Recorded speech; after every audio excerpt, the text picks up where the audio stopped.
नमस्कार मैत्रिणींनो, तुमचं माझ्या यूट्यूब चॅनल सौंदर्य डिझायनरमध्ये स्वागत आहे। आज आपल्याला पफ स्लीव्ज स्टिच करायची आहे। तर अशा पद्धतीचे हे जे पार्टीवेअर साडी आणि ब्लाऊज सध्या खूपच ट्रेंडमध्ये आहे। या साड्यांचे लेडीज कोपरापर्यंत आणि प्लस त्यात पफ स्लीव्ज शिवतात, म्हणजे खांद्यावरती पफ तयार करतात। अशा पद्धतीचा पफ स्लीव्ज शिवतात। तर डिझाईन तुम्ही बघू शकता, अशा पद्धतीची छान प्रकारे अशी ही पफ स्लीव्ज तयार होईल। स्टिच केल्यानंतरचा देखील लुक तुम्हाला मी पुढच्या व्हिडिओत दाखवेल। या व्हिडिओत फक्त मी कटिंगचा व्हिडिओ बनवते। तर पफ स्लीव्जचे 2-3 प्रकार आहे, तर त्यापैकी मी हा जो आजच्या व्हिडिओतला जो प्रकार मी पफ स्लीव्जचा शिवते तो तुम्ही पुढे व्हिडिओ बघितल्यावर तुमच्या लक्षात येईलच कशा पद्धतीचा शिवते। चला तर मग मी पफ स्लीव्ज पेपर कटिंग टाकते अगोदर, त्यानंतर अस्तर कटिंग आणि त्यानंतर ब्लाऊज पीस कटिंग करायची। अशा पद्धतीने मी दाखवते। तर आपले पूर्ण उंची 10ची आहे, त्यासाठी 1 इंच आपण एक्स्ट्रा घेतो, म्हणजे दंडघेराच्या साईडने अर्धा इंच आणि वरच्या साईडने अर्धा इंच अशा प्रकारे ती स्टिच करण्यासाठी आपण 1 इंच एक्स्ट्रा घेतो। तर मी टोटल 11 इंचाची मी स्लीवची उंची टाकते। ही 11 इंचाची टाकलेली आहे। दंडघेर 5.5चा आहे, 5.5चा दंडघेर आणि प्लस 1.5 इंच फिटिंगसाठी शिलाई मार्जिन। अशा प्रकारे इथे जे आपली स्लीवची उंची आहे, इथे आपण रेग मारून घेऊ पूर्ण। तुमची जी स्लीवची उंची त्यातनं आपण एल्बो स्लीव्जपर्यंतचं माप 3-3.5 इंच, जास्तीत जास्त 3.25 इंच टाकतो। तर आपली 36ची छाती आहे, त्यासाठी मी 3.2 रेषा म्हणजे 2 रेषा म्हणजे 3.25 इंच ही आर्महोलची पॉईंट मी घेते।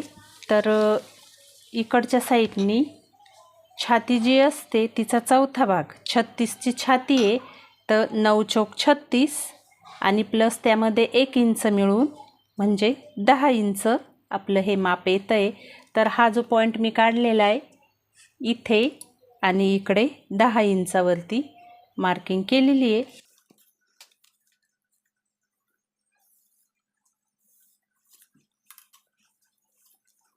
ही या मार्किंग आपण जोडून घ्यायचं। आता इथे आपल्याला आर्महोलचा शेप द्यायचा आहे, तर त्यासाठी इथे 1.5 इंचावरती मी मार्किंग करते आणि हा जो आपला उरलेला जो भाग आहे तिथे अशा पद्धतीने फोल्ड करून आपण इथे मार्किंग करून घ्यायची। इथे 1.5 इंचाचं अंतर असतं या दोन्ही मार्किंगमध्ये। तर इथून आपण अशा पद्धतीने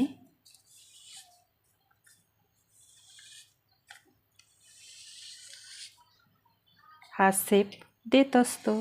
हा आकार देताना या पॉईंटची काळजी घ्यायची। इथे आपण दोन्हीही आकार एकत्र आणले की इथले आपले जे स्टिचिंग असते ती करताना आपल्या ज्या टिपा असतात त्या समोरासमोर येत्या। इथून पुढे आपले हे फिटिंगसाठी आपण 1.5 इंच घेतलेली। तर अशा पद्धतीने आपली ही नॉर्मल स्लीव्ज आपण कटिंग करत असतो। ती नॉर्मल स्लीव्ज आपली आखून तयार झालेली आहे। तर यामध्येच आपण पफ स्लीव्ज तयार करायची आहे। तर आपल्याला लेडीजला पफ हा मी विचारून घेतलं, त्यासाठी त्यांना भरपूर पाहिजे की नॉर्मल पाहिजे तो आपल्यावरती असतो।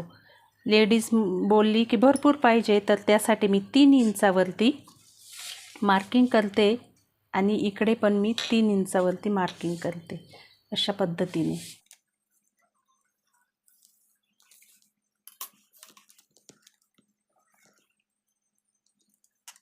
अशा पद्धतीने या मार्किंग तयार करायच्या।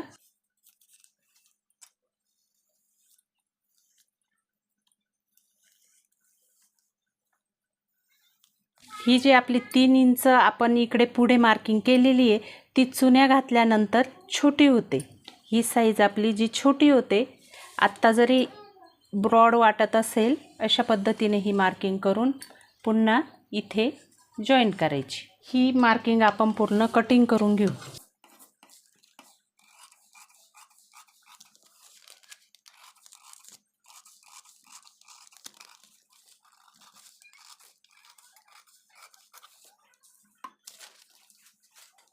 ही जी आपण पेपर कटिंग काढलेली ही पेपर कटिंग फक्त शोल्डरवरती पप तयार होतो। आणखी या पेपर कटिंगवरून आपल्याला दुसरी पेपर कटिंग काढायची आहे। त्या पेपर कटिंगपासून आपल्याला इथे जी मुंड्यामध्ये जो फुगा तयार होतो, आज आपल्याला ती स्लीव्ज कटिंग करायची।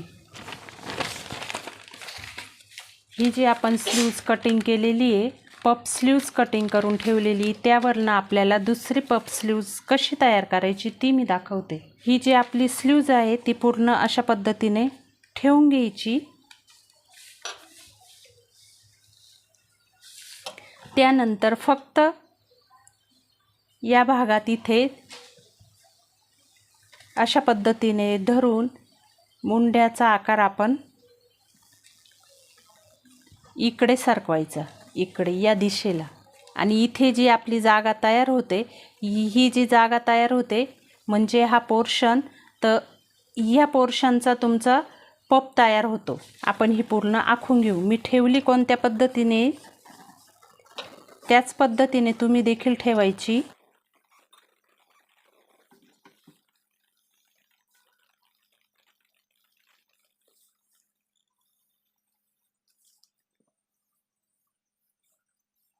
इथे जो आपला पप तयार होतो त्यासाठी अशा पद्धतीने सरळ रेष आखून घ्यायची।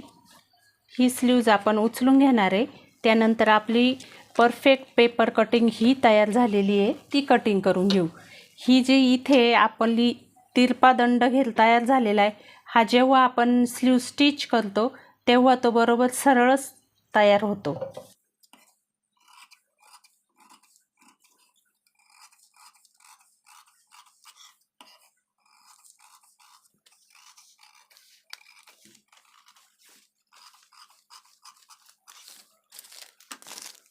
अशा पद्धतीने तुम्ही देखील पेपर कटिंग करून बघा आणि स्लीव स्टिच करून बघा। इथे जेव्हा आपण चुन्या घालतो, इथे जेव्हा पप तयार होतो तेव्हा तुम्ही बघू शकता इथला हा दंडघेराचा जो भाग आहे तो ऑटोमॅटिक असा सरळ आकारात तयार होतो। तो जरी आपण तिरपा तयार केलेला आहे, कटिंग झालेली त्याची तिरपी, तो सुद्धा इथे जेव्हा पप तयार होतो तेव्हा तो सरळ होतो। तुम्ही देखील अशा पद्धतीने जर कटिंग करून आणि स्लीव स्टिच करून बघितली तर तुम्हाला देखील जमेल। तर आजच्या व्हिडिओत जी मी ही पेपर कटिंग दाखवलेली आहे ती आवडली असेल तर व्हिडिओला लाईक करा, व्हिडिओ शेअर करा आणि माझ्या चॅनलला सबस्क्राईब करा। असेच नवीन नवीन पेपर कटिंग आणि वेगवेगळ्या डिझाईनचे व्हिडिओ मी माझ्या चॅनलवरती टाकत असते, त्यासाठी माझ्या चॅनलला नक्की सबस्क्राईब करून ठेवा।